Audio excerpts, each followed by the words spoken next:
Muito bem, então nós vamos abrir a palavra de Deus, o Salmo 137. Salmo 137.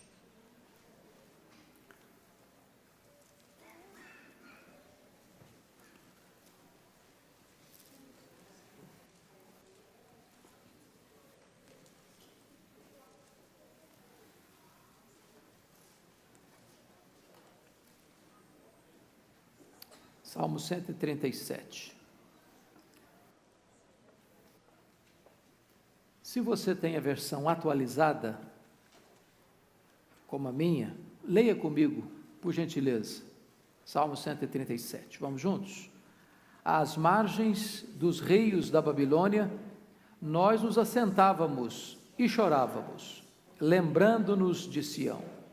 Nos salgueiros que lá havia, pendurávamos as nossas harpas, pois aqueles que nos levaram cativos nos pediam canções, e os nossos opressores que fôssemos alegres, dizendo: entoai-nos alguns dos cânticos de Sião. Como, porém, haveríamos de entoar o canto do Senhor em terra estranha?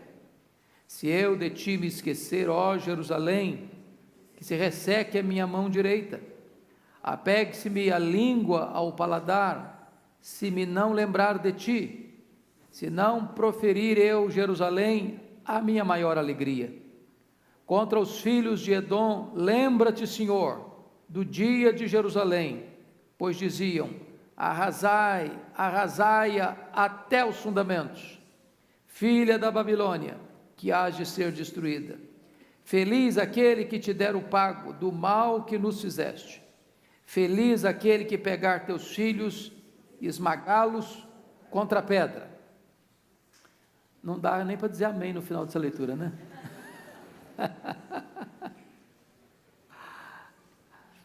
Pois bem, amados, eu gostaria de conversar um pouco com vocês, então, à luz desse texto, talvez até fazendo uma outra abordagem diferente daquela que normalmente nós estamos acostumados a ouvir. Obrigado, viu, Genésio? Tratando de uma questão mais existencial desse texto. Alguém já disse, e disse com razão, que antigas bênçãos não são suficientes para o hoje, e nem antigas mágoas deveriam estragar o nosso presente. Nós não vivemos de saudades, nós não moramos no ontem.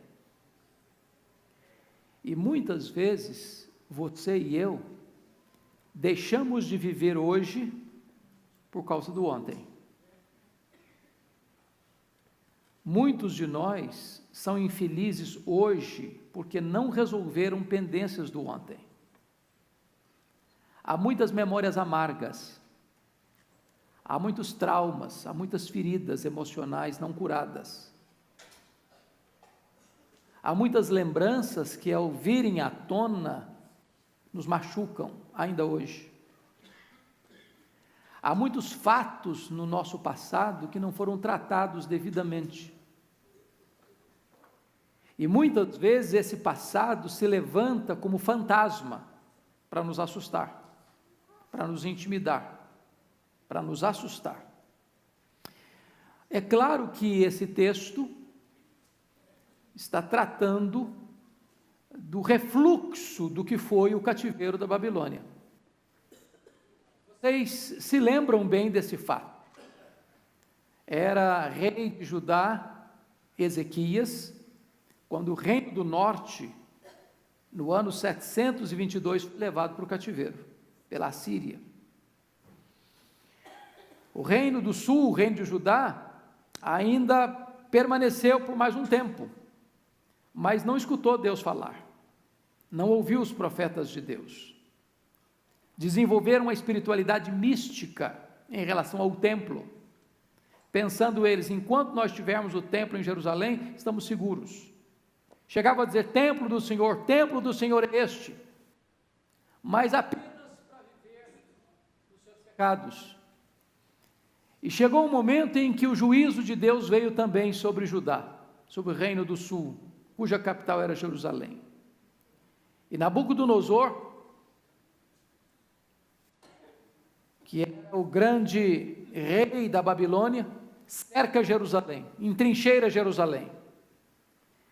E 3 turnos de cativos foram levados para a Babilônia.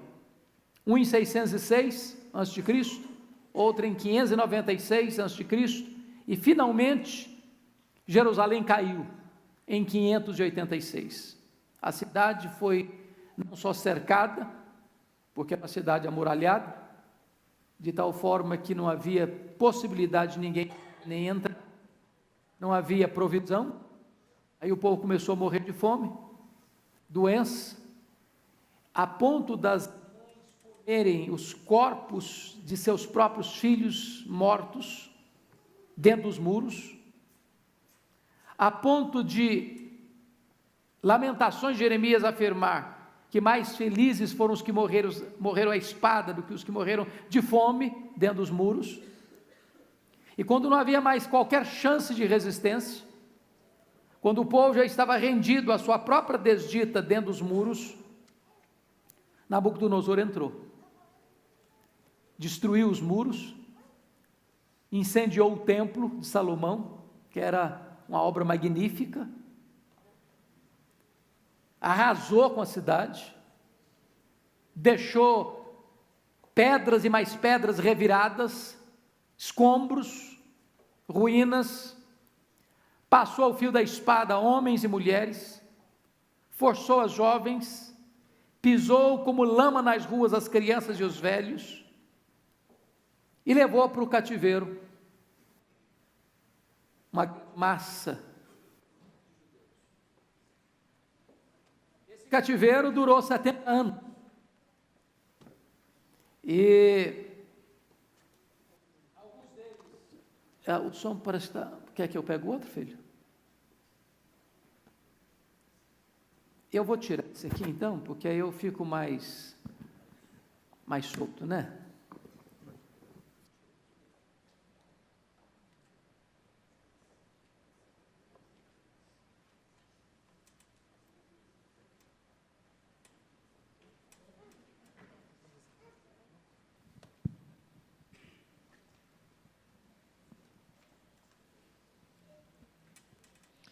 Então eles foram para a Babilônia, ficaram lá 70 anos, oi meu amado, 70 anos, porque Deus havia determinado o tempo, inclusive, de que eles haveriam de ficar lá. E depois que retornam, eles estão olhando pelas lentes do retrovisor, recordando o que aconteceu lá, porque o texto está no passado. Veja você, nos assentávamos, chorávamos, lembrando-nos de Sião. Eles estão contando uma história. Esse é um texto que relata o que aconteceu no cativeiro. Como é que eles reagiram ao cativeiro. E, certamente, eles estão relembrando um fato doloroso, dramático, terrível. E na nossa vida, irmãos, muitas vezes acontecem fatos terríveis também. Na nossa família acontecem coisas terríveis também, que machucam. Quantos de nós, que às vezes vai narrar um fato que aconteceu há anos com a nossa família, com alguém da nossa família, e as lágrimas ainda brotam, e as emoções ainda afloram. E é isso que eles estão fazendo. O grande aspecto que eles mostram é que, quando os seus opressores pediram que eles cantassem na Babilônia, eles disseram: não, nós não vamos cantar. Nós cantamos em Sião, nós cantamos em Jerusalém, mas nós não cantamos em terra estranha. E diz a Bíblia que eles dependuraram suas harpas nos salgueiros, e uma tristeza tomou conta deles, e a alegria não vinha mais ao coração deles, e eles não puderam cantar em terra estranha. E é aqui que eu quero fazer uma leitura existencial desse salmo, mostrando que cantar em Sião é bom, e às vezes até fácil, mas o desafio de Deus é cantar também em terra estranha. O desafio de Deus também é cantar quando o cerco chega, quando a dor aperta, quando a tristeza bate a porta, quando tragédias desabam sobre a nossa vida. Como quando Jó, provado, disse: o Senhor Deus deu, o Senhor Deus tomou, bendito seja o nome do Senhor. O que faz um homem e uma mulher não é a circunstância que vem sobre ele, mas como ele reage a essa circunstância. Porque nesse mesmo cativeiro, quando o povo não canta, quando o povo se rende à tristeza e à dor insuperável, está lá também Daniel, está lá também Mesaque, Sadraque e Abidênego, estão lá também esses 3 homens, e eles têm uma outra reação, e eles resolvem mudar o ambiente onde estão, em vez de ficarem magoados e revoltados onde estão. Eu não sei totalmente o contexto em que você vive, dentro da sua casa, dentro da sua parentela, no seu trabalho, nas suas lides diárias, mas talvez alguns de vocês lidam com situações muito adversas. O que fazer? Lamentar? Parar de cantar? Dependurar as harpas? Só trazer à memória lembranças dolorosas e amargas? Ou você pode reverter isso? Ou você pode cantar no cerco, no aperto, na dor, ou você pode mudar o ambiente onde você está. Então, à luz disso que eu gostaria que você olhasse comigo esta passagem. Primeiro, os judeus estão aqui desistindo de cantar, dependurando suas harpas, por causa de lembranças amargas da crise que viveram. Que lembranças são essas? Com a Bíblia aberta comigo no texto, vamos olhar, por favor.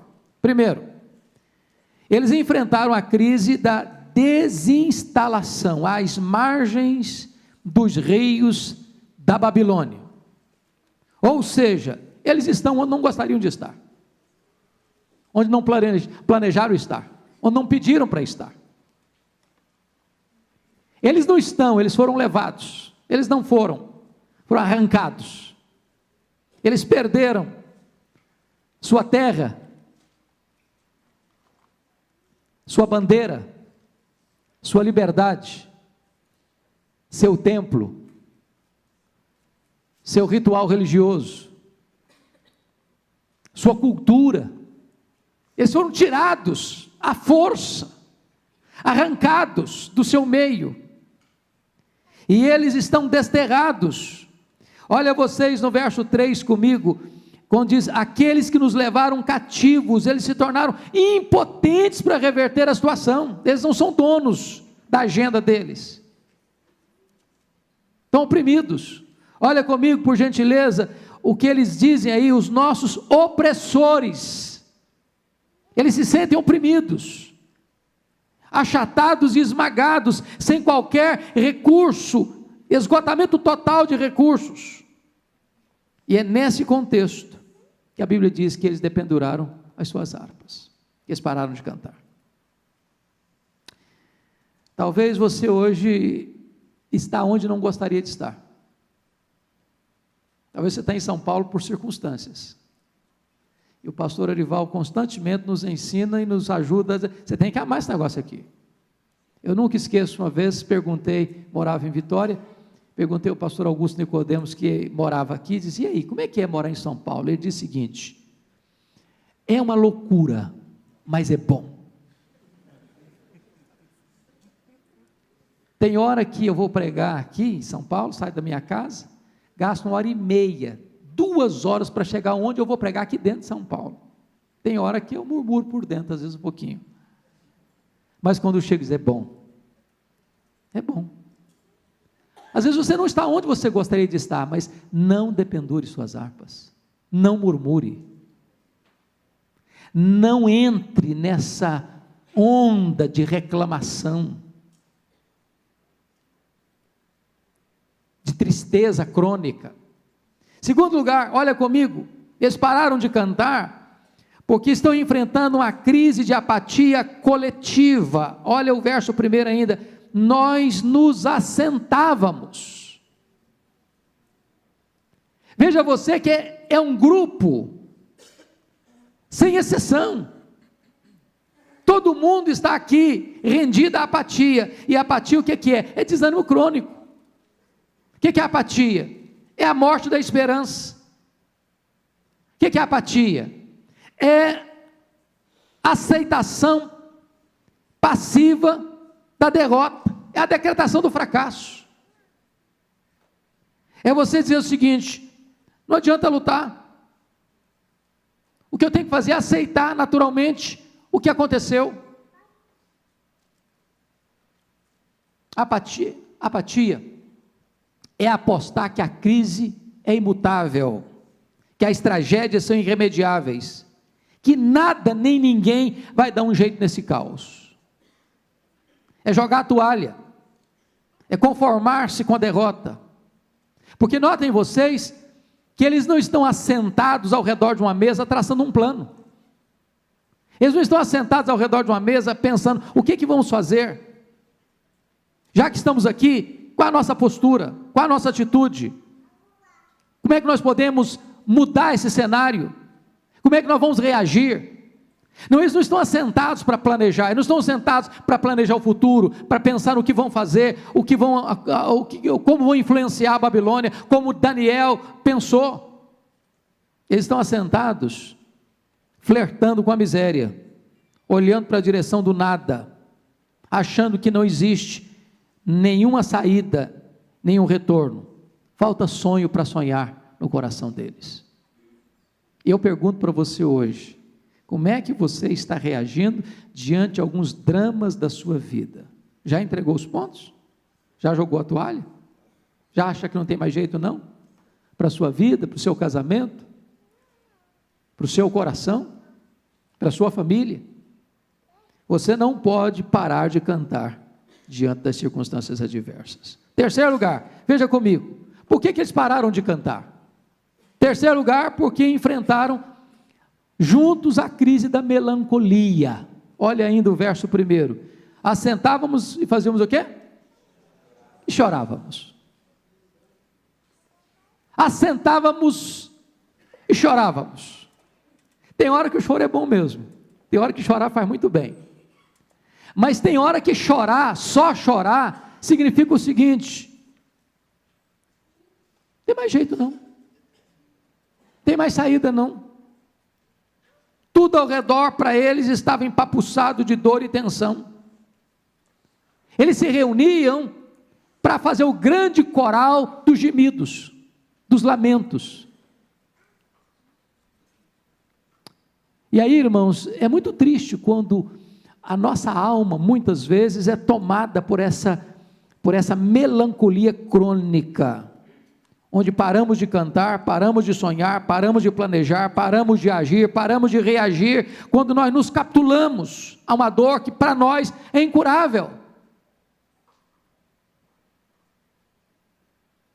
A pergunta é: o que você está fazendo? Como é que você está reagindo diante de dores que vêm sobre a sua vida?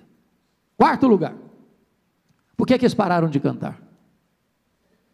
Eles pararam de cantar porque estavam enfrentando uma crise de nostalgia. Olha de novo comigo o versículo 1. Às margens dos rios da Babilônia, nós nos assentávamos e chorávamos, fazendo o quê? Lembrando-nos de Sião. Estão morando na saudade. Você conhece esse tipo de gente que está aqui em São Paulo, mas o coração dele está lá na cidade de onde ele veio? Tem crente, inclusive, que vem para uma cidade, ou São Paulo, ou qualquer outro lugar, continua entregando o dízimo dele lá na igreja de onde ele frequentou há 20 anos. Ele mora na saudade, ele mora no passado. Ele está aqui, mas não está aqui. A geografia dele, dos pés, não é a mesma geografia do coração. Nostalgia. Eu acho isso bonito em Daniel. é que a espiritualidade dele não era geográfica. Não era geográfica. Ele não é crente apenas em Sião, ele é crente na Babilônia também. Ele não é crente só na igreja, ele é crente no trabalho também. Ele não é um homem cheio do Espírito Santo apenas na hora do louvor, ele também é um homem cheio do Espírito Santo nos enfrentamentos da vida. E essa questão aqui da nostalgia, nos lembrando de Sião, é que eles perderam a oportunidade de influenciar a Babilônia. Quando você lê, por exemplo, é bem verdade que o caso deles aqui, estão sendo desterrados, não por um projeto de Deus, como os cristãos primitivos foram desterrados, perseguidos, por causa da sua fé. Eles aqui foram desterrados por causa de quê? Sua desobediência. Mas eles poderiam aproveitar esse momento e dizer, meu Deus, já que nós estamos aqui, nós vamos dar testemunho do teu nome aqui, nós estamos numa terra pagã, nós estamos numa terra politeísta, nós estamos numa terra que não te conhece, nós estamos numa terra que tem outros deuses, então Deus, nós aqui vamos dar testemunho de que tu és o Deus da nossa vida, nós vamos marcar essa terra, nós viemos para cá, então nós vamos influenciar esse lugar aqui, vamos fazer diferença aqui, e que impacto eles poderiam ter produzido naquele grande império mundial. Passaram por lá sem deixar marcas. E a grande pergunta talvez para você e para mim é o seguinte: que marca você está deixando na faculdade onde você estuda, na empresa onde você trabalha, no escritório onde você ganha o seu pão diário? Que marca você deixa por onde você passa? Deixar de cantar na crise é negar a fé, é renunciar o testemunho, é viver o projeto da anti-espiritualidade. Mas vamos ver um segundo ponto, irmãos. Desistir de cantar, não apenas por causa das circunstâncias adversas, mas em segundo lugar, eles estão desistindo de cantar por causa da falta de perdão. Falta de perdão. Na vida, irmãos, nós sempre passamos por situações difíceis. Ninguém passa pela vida incólume, livre, imune, vacinado. Ninguém passa pela vida numa estufa. Você blinda seu carro, mas você não blinda seu coração. Você bota alarme na sua casa, mas você não consegue botar alarme na sua alma. Você passa por circunstâncias dificílimas, você e eu passamos. A questão é, quando a situação nos machuca, como é que reagimos a isso? Irmãos, perdão é um negócio complicadíssimo.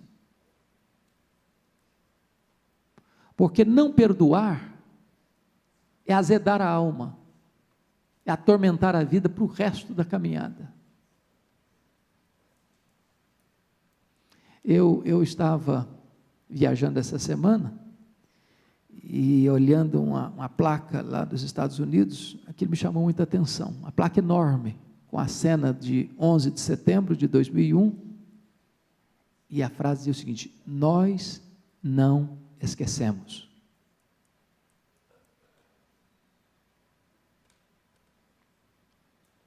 É claro que isso tem outra conotação, nós estamos alertas, nós estamos atentos, nós estamos precavidos, mas às vezes nós botamos uma grande placa, um grande outdoor na nossa alma, assim: nós não esquecemos o que nos fizeram,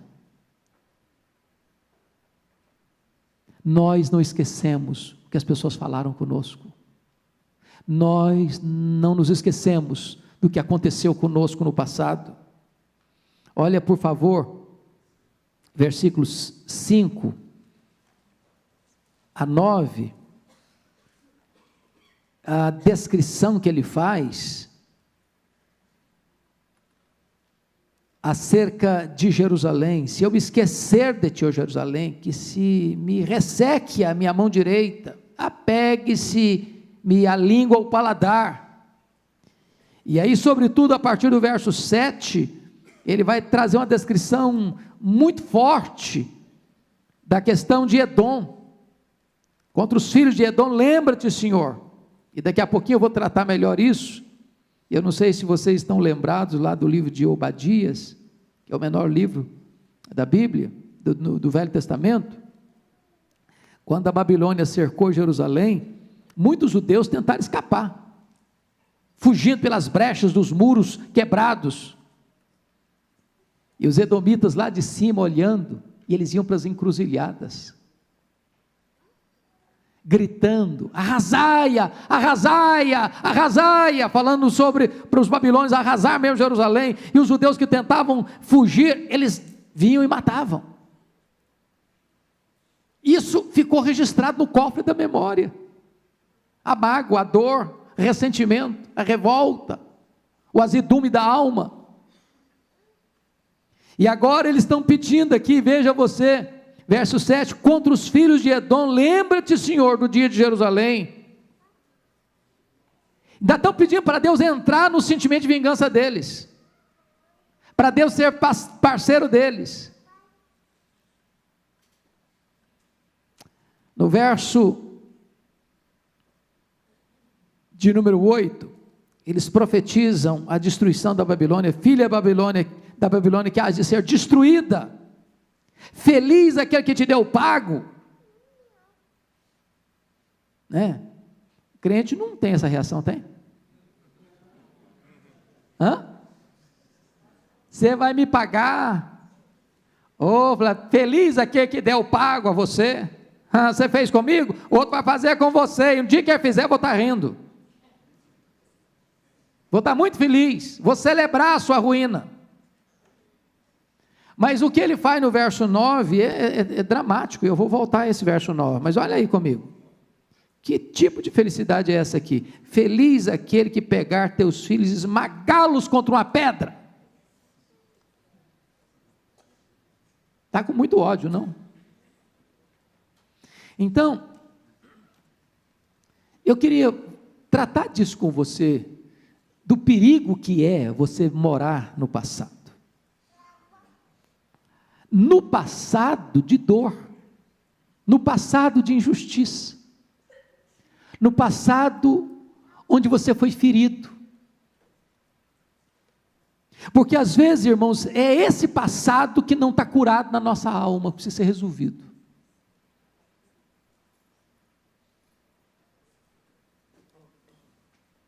Às vezes a gente fica com o saudosismo de Casimiro de Abreu, né? Oh, que saudades eu tenho da aurora da minha vida, da minha infância querida. Os anos não voltam mais. Tem gente que só vive do passado, a lembrança é nostálgica, só canta os cânticos de Sião em Sião. E eu queria então olhar com você algumas coisas aqui, para que você fique atento. Primeira coisa aqui que me chama a atenção, em relação à questão do perdão, a primeira vez que eles olham para o futuro, é para desejar a tragédia e a destruição de seus inimigos. Você pode ler o verso 8 comigo? Vamos juntos? Filha da Babilônia, que hás de ser destruída, feliz aquele que te der o pago do mal que nos fizeste. Eles assentaram, eles choraram, eles lembraram de Sião. Nenhum planejamento, nenhuma leitura, por que estamos aqui, nenhum arrependimento, nenhum desejo de ser bênção onde estão. De repente eles levantam os olhos, de repente eles olham para frente, de repente eles divisam o horizonte, de repente eles fazem um plano, mas no plano futuro deles tinha uma palavra chamada vingança, ódio, retaliação.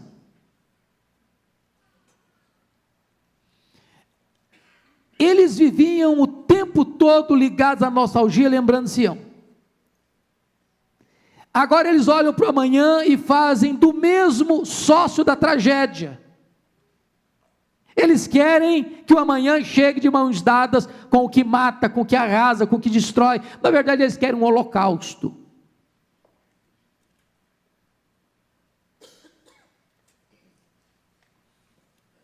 Então, deixa eu dizer uma coisa para você. Eu não conheço todos os detalhes de todo mundo aqui, claro. Mas se você faz ainda alguma provisão para o futuro, desejando que alguém que feriu você, algum dia da sua vida, pague por isso, sofra as consequências disso, seja destruído, e você aguarda isso, e você mostra no calendário todo dia essa expectativa, você precisa ser curado por Deus nesta manhã. Você precisa tomar uma decisão de perdoar. Perdão não é sentimento, perdão é atitude. Atitude. Eu resolvo perdoar. Perdão não tem a ver com justiça, perdão é um ato de misericórdia. Perdão não é quanto você sofreu, quanto você foi humilhado, quanto você foi despojado, quanto você foi injustiçado. Perdão é você entender que a graça de Deus age na sua vida e você reage ultra circunstancialmente.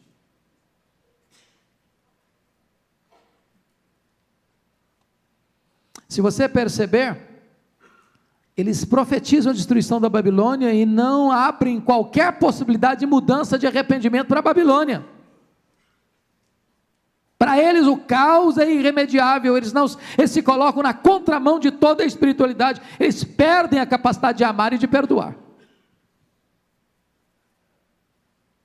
Segundo ponto, eles registram psicologicamente o trágico, e vivem presos, historicamente a ele. Olha o verso 7 comigo.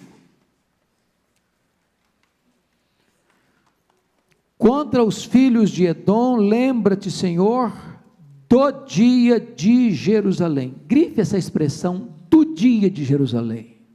Que dia é esse? Que dia é esse? Pode falar. O dia? Eu sou meio surdinho mesmo, pode falar mais alto. O dia do cativeiro, o dia da invasão, o dia D da história deles, foram arrancados da terra deles, deixando um banho de sangue para trás, deixando corpos estirados no chão para trás. Esse dia ficou gravado com pena de brilhante, com letras de fogo no coração deles. Esse dia, inesquecível. Estão presos esse dia da tragédia, esse dia da dor, esse dia do saque, da expoliação, do massacre, da desinstalação de Sião. Do que eles se lembram? De duas coisas. Primeiro, se lembram de Edom. Quem era Edom? De onde vem Edom? Os edomitas eram descendentes de que povo? De que tronco? Esaú. Esaú era irmão de quem? Jacó.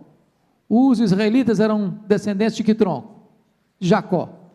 Então prestem vocês atenção que Edom e Hebreu vinham de uma mesma família. Dois irmãos gêmeos, um é pai dos hebreus, outro é pai dos edomitas. Sabe o que significa isso? Quanto mais íntima é a relação, maior é a dor. Quando você sofre uma injustiça. Você nem sofre quando um estranho machuca você, mas você sofre muito quando um parente, quando alguém é chegado, quando um amigo próximo fere você. Quanto mais estreita é a relação, maior é a dor. E eles estão aqui com esse drama, O dia de Jerusalém, eles não perdoam, eles não têm paz, eles não esquecem esse dia em que foram agredidos. A ferida ainda está aberta e ainda está sangrando. Agora preste atenção que esse texto é um texto pós-cativeiro. Esse texto não foi escrito no cativeiro, foi depois. Eles estão olhando no retrovisor. Isso é uma reminiscência, isso é uma lembrança do passado. Então deixa eu fazer uma perguntinha para você. Quando você conta as histórias do seu passado, como é que você conta? A ferida está fechada? Ficou cicatriz, mas a ferida fechou? Ou ainda está sangrando? Ainda está doendo? Eu nunca me esqueço de uma das histórias mais dramáticas que eu já ouvi, de uma moça que foi abusada por um homem que era vizinho, e a família conhecia muito, confiava muito, e esse homem era muito amável com os meninos pequenos, e ele chamava as crianças na casa dele, dava presentes, balas, etc., mas abusava da menina, 9 anos de idade. Quando o pai descobriu, o pai era pastor, tomou uma decisão, 2 coisas: ou eu mato esse homem, ou eu vou embora daqui. Ele achou que a segunda opção era melhor, foi embora da cidade,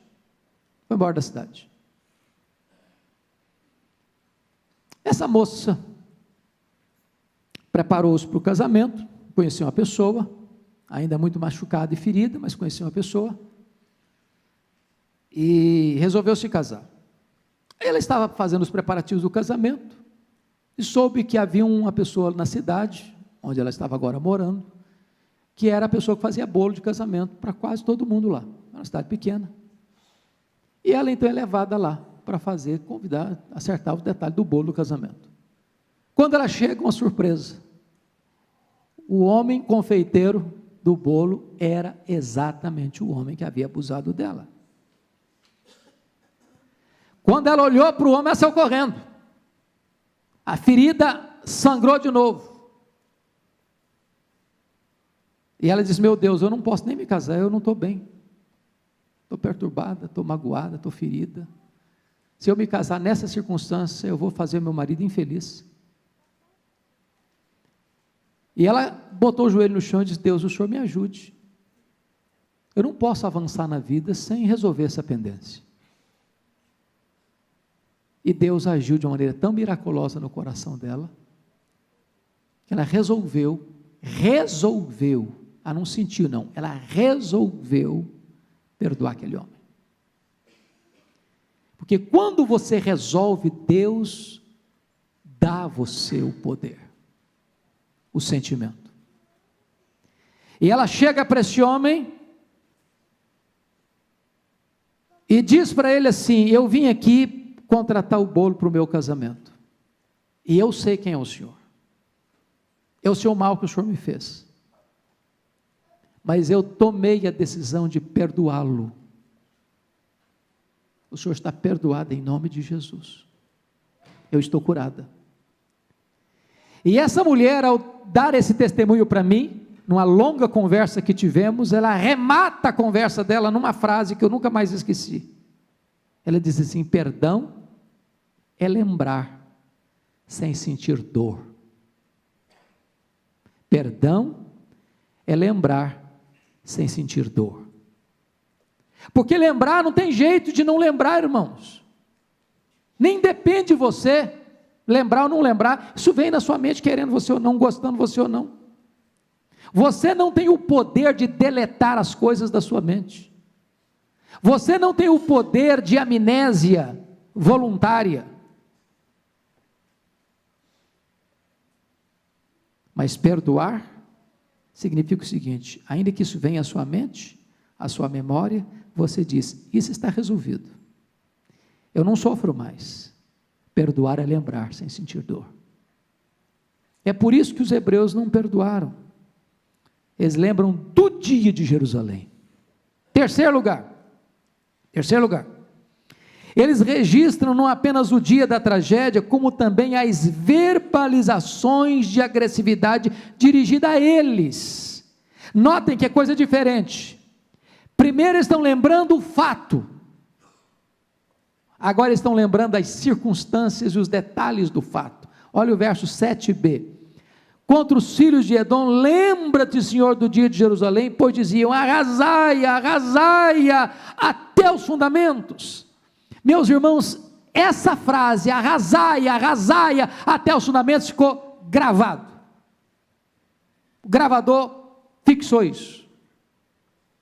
Você já assistiu o filme de investigação, que o camarada, às vezes, para descobrir determinados detalhes, pega uma gravação, escuta 1, 2, 5, 10, 1000 vezes, para ver detalhes, para descobrir algumas coisas nos detalhes, às vezes no tom da voz. É isso que estão fazendo. Eles gravaram isso, tem anos, já passaram-se muitos anos, o fato já não existe mais, mas aquelas palavras não foram esquecidas. Eu sou pastor há 35 anos, já tenho atendido tanta gente ao longo dessa caminhada. Quantas vezes eu escuto pessoas dizendo o seguinte, retratando para mim palavras precisas e exatas que escutaram do pai, da mãe, do professor, da professora, do patrão, do marido, da esposa, dos filhos, aquela palavra que machucou, aquela palavra que feriu, aquela palavra que adoeceu emocionalmente, e a pessoa não se livra disso. Arrasai-a, arrasai-a, até os fundamentos. Eles guardaram no cofre da memória essas palavras.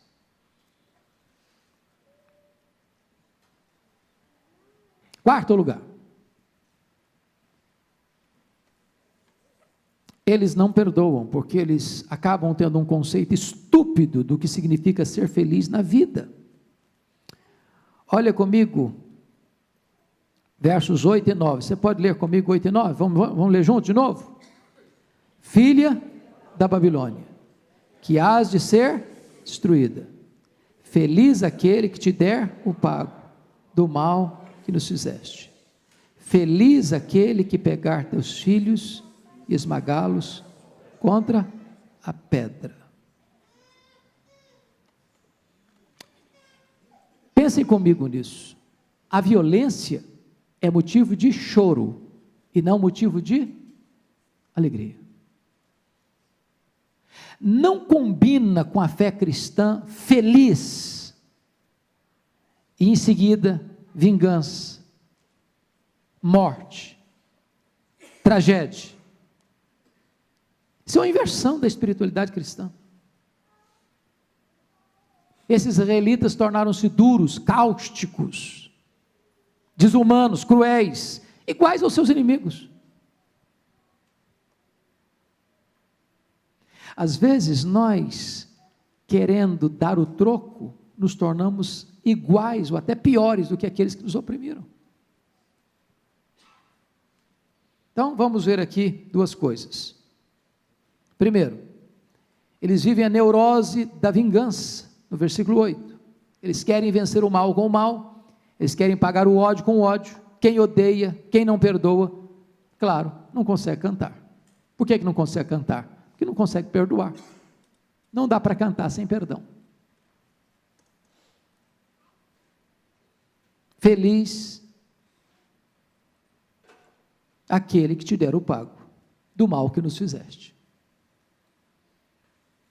O que a Bíblia me ensina? Se o teu inimigo tiver fome, dá-lhe de comer. Se tiver sede, dá-lhe de beber.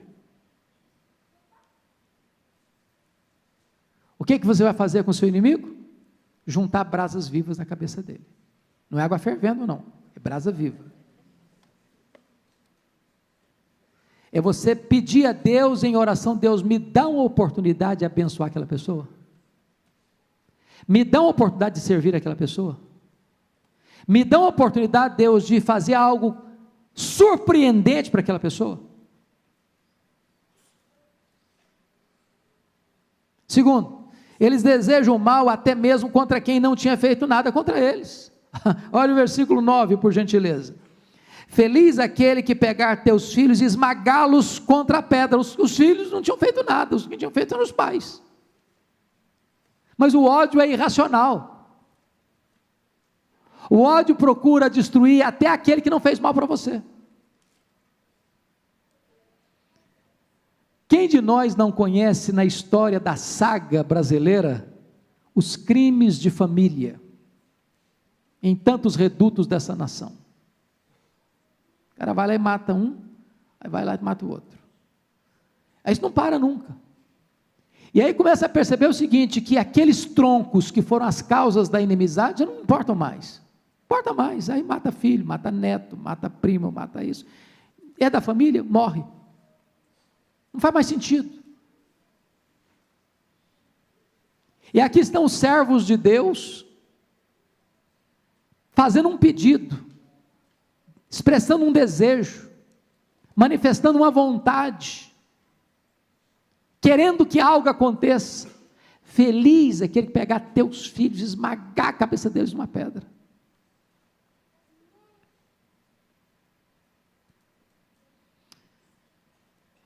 O que está acontecendo? Eles transferem seu ódio para outra geração.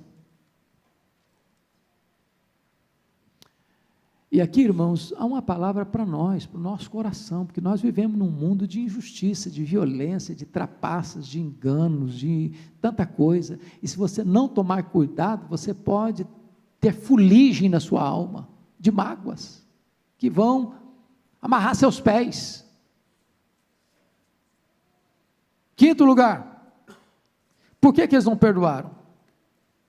Eles estão com as harpas dependuradas, sem os cânticos de Sião, cheios de ódio e desejo de vingança, porque tinham uma relação institucional com Deus, e não uma relação pessoal com Deus. Olha comigo os versos 5 e 6, você pode ler em voz alta comigo? Se eu de ti me esquecer, ó Jerusalém, e se resseque a minha mão direita, apegue-se-me a língua ao paladar, se não lembrar de ti, não me lembrar de ti, se não preferirei o Jerusalém a minha maior alegria. Veja você o grande perigo da institucionalização da fé. Tudo tem a ver com Jerusalém, com Sião. A maior alegria deles aqui não é Deus, é a geografia. Não é intimidade com Deus, é Jerusalém, é a cidade, é o terreno. Agora, prestem bem atenção, por que eles foram levados para o cativeiro? Qual a razão pela qual eles foram para o cativeiro? Está lá em Jeremias 7, verso 4. Eles tinham desenvolvido uma relação mística com o templo. Templo do Senhor, templo do Senhor, templo do Senhor é este. E eles foram para o cativeiro, e eles voltaram do cativeiro, e eles estão lembrando o que passou no cativeiro, e a relação deles com Deus ainda continua institucionalizada, e não pessoal.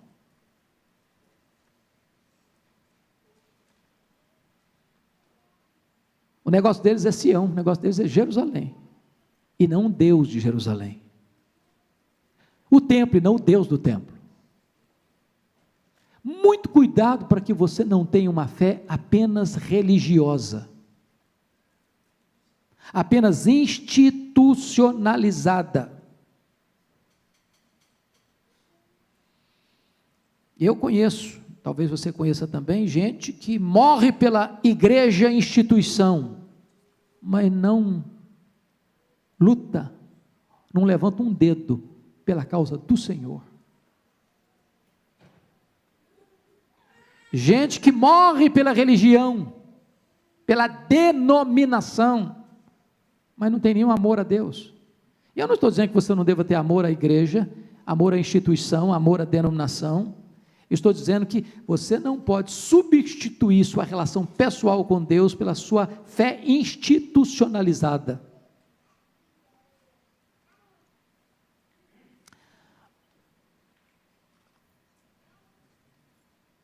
que é que você faz quando alguém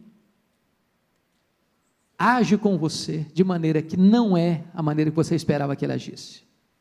Na sua visão, uma ação de injustiça, ou de violência, ou de opressão. Dá o troco? Se encolhe? Guarda mágoa? Não fala nada, mas deseja o mal? Guarda bem escondido na manga uma cartada para o dia da fraqueza da pessoa, sei lá, e dar uma esmagada nela? Ou você tem a atitude de perdoar? Ou você reage transcendentalmente? Dentro das lendas brasileiras, há uma que eu acho engraçada, embora eu acho que muito, até fútil, diria. Mas a lição é boa, embora a cena seja fútil. Todos já ouviram falar na chamada Dona Beija, né? A cidade de Araxá, Minas Gerais. Seus romances, e etc e tal. Não estamos aprovando isso. Mas um fato que marcou muito uma vez quando li, que uma das suas desafetas, por causa da postura que ela tinha de ficar com tantos homens da cidade, querendo expressar a sua dor, a sua mágoa e a sua revolta com ela, pegou um estrume de boi,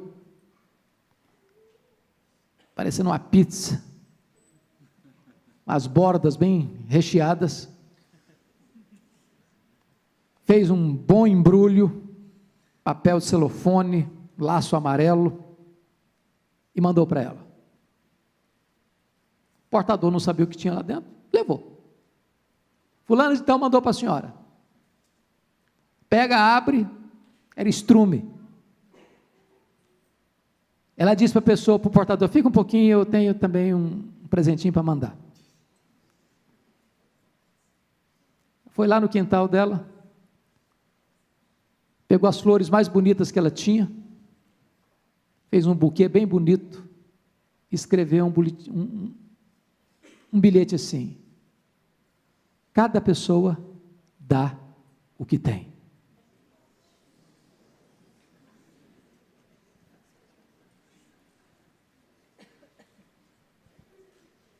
A fonte não é tão boa, mas a lição é.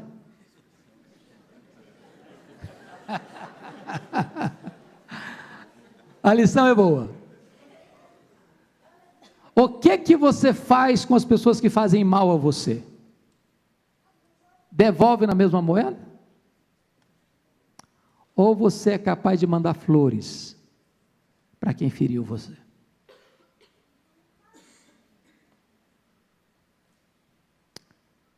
Muito bem.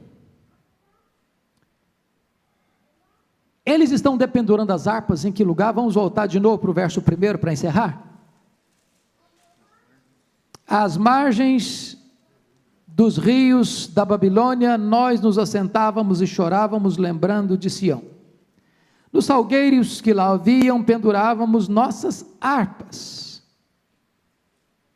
Eles não estão cantando. O ambiente não está bom mesmo, nós estamos no cativeiro, mas eles estão aonde? Estão à beira de um dos rios da Babilônia, o rio Tigre e o rio Eufrates, lugares férteis. Eles não estão num deserto, eles não estão numa cova, eles não estão num antro,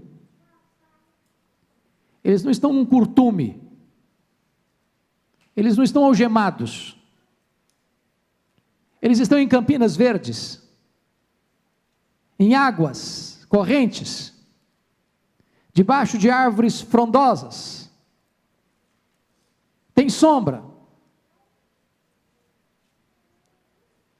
são solicitados a cantar, mas eles dependuram as suas harpas. Tem hora que você também deixa de olhar ao seu redor e ver coisa, mesmo na tragédia, coisa boa.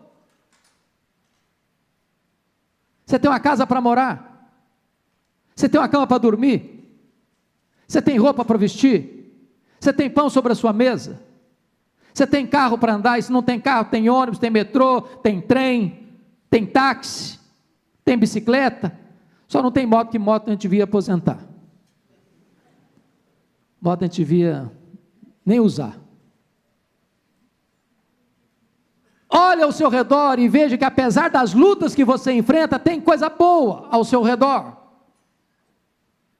Não dependure suas harpas. Não guarde mágoa. Eu quero terminar lembrando a você 3 textos. Primeiro, Isaías 54:1 diz: canta alegremente, ó estéril. Bom, mas esterilidade não é cenário para cantar, é para chorar. Mas a ordem é cantar, e não é só cantar, cantar alegremente. Você canta pela fé. Você proclama o que não está vendo, mas você crê. Por isso você confia. Segundo texto, Marcos 14, 22 a 26, diz que Jesus cantou um hino no cenáculo, depois que instituiu a ceia, na sombra da cruz, mergulhado no maior drama da história, quando ele, sendo santo, santo, santo, se fez pecado por nós. E notem vocês que Jesus não sai do cenáculo para o Getsêmani, onde travaria a mais terrível luta do universo, de sangrento suor, onde ele se angustiou até a morte. Ele não vai para lá chorando, ele vai para lá com um hino, cantando. Para fazer o quê? Para dar a vida por pecadores, como você e eu, ímpios, fracos, inimigos de Deus. Terceiro texto que eu gostaria de lembrar a você, Atos 16, 25. Paulo e Silas estão numa campanha missionária na cidade de Filipos, colônia romana, e eles são presos, e eles são açoitados, e eles não estão murmurando, nem reclamando, nem chorando, nem desesperados. Eles estão orando e estão cantando à meia-noite. O cenário é muito ruim, mas eles estão cantando. Eu não sei o que nos reserva o ano de 2018. Talvez algumas lutas, talvez algumas provas, talvez até alguns dramas. Mas em nome de Jesus, 2 coisas nós somos chamados a não fazer: a não dependurar nossas harpas, a não pararmos de cantar. Segundo, não importa o que acontecer, não guarde mágoas. Não guarde mágoas. A mim me pertence a vingança, diz o Senhor, eu retribuirei. A você, a mim, cabe pagar o mal com o bem, a perdoar, assim como Deus em Cristo nos perdoou. Vamos orar, queridos, pedir graça ao nosso Deus. Deus quer tratar a nossa alma, Deus quer tratar o nosso coração. E se você tem alguma pendência a ser resolvida na sua vida, na sua família, lá no seu trabalho, onde quer que seja, na sua parentela, na sua família, ponha essa causa nas mãos de Deus nesta manhã. Tome a decisão de cantar e de perdoar. Senhor Deus, aqui estamos nós, frágeis, limitados, às vezes feridos, machucados pela vida, às vezes machucados pelas nossas quedas, pelos nossos deslizes, fracassos, sofrendo as consequências do nosso próprio erro, mas aqui estamos, Senhor, para te pedir misericórdia, te pedir graça, te pedir cura, te pedir libertação, te pedir sentimento de arrependimento verdadeiro, de amor genuíno, de perdão sincero. Meu Deus, não permita que cantemos os cânticos de Sião apenas em Sião. Dá-nos também a bênção de cantar os cânticos de Sião em terra estranha, lá na faculdade, lá no escritório, lá na empresa, lá na fábrica, lá na rua, lá na esquina, lá no meio da nossa família, lá no meio do nosso trabalho, em qualquer lugar que estivermos, ponha nos nossos lábios um cântico de louvor ao teu nome, Senhor. Glorifica o teu nome em nossa vida, e ajuda-nos a glorificarmos o teu nome com o nosso viver. Abençoa a tua igreja, Senhor. Visita o teu povo com a alegria da tua presença, com a alegria da restauração espiritual. Dá-nos graça para vivermos este ano sob a luz do teu rosto, vivendo uma vida digna do teu nome, para o teu inteiro agrado, frutificando em toda boa obra. Agradecemos-te por esta igreja, agradecemos-te pelas famílias reunidas aqui nesta manhã, e o fazemos em nome do Senhor Jesus. Amém. Deus abençoe, queridos, e agora o intervalozinho para o culto das 11.